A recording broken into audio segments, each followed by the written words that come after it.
ஃபாத்திமா அஸ்மினா. அடிக்கடி இந்த தலைப்புல நான் பேசுவேன். அதுக்கு காரணம் என்னன்னு சொன்னா, தன் புருஷன் இன்னொருத்தி கூட போயிட்டான்னு சொல்லி அழுகிற பெண்களின் எண்ணிக்கையை விட அடுத்தவன் புருஷனை நம்பி சொந்த புருஷனை விட்டுட்டு போய் நடு ரோட்ல ஆதரவற்ற அனாதையாக இருக்கிறேன் என்று சொல்லி அதிகமாக கவுன்சிலிங் வர பெண்களின் எண்ணிக்கை அதிகம்.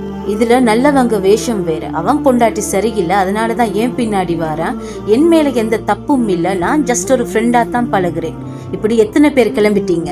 அந்த தருணத்துல ஒரு சந்தர்ப்பத்துக்காக சொல்லுவாங்க, பொண்டாட்டியை விட உன்னைத்தான் ரொம்ப பிடிக்கும், பொண்டாட்டியை விட உன் மீது தான் அதிக அன்பு வச்சிருக்கேன், நீ இல்லைன்னா என்னால இருக்க முடியாது. இதுவே ஒரு பிரச்சனைண்டு வந்து 4 பேருக்கு உங்க விஷயம் தெரிய வந்துட்டா உடனே அந்த பக்கம் ஜம்ப் பண்ணிடுவாங்க.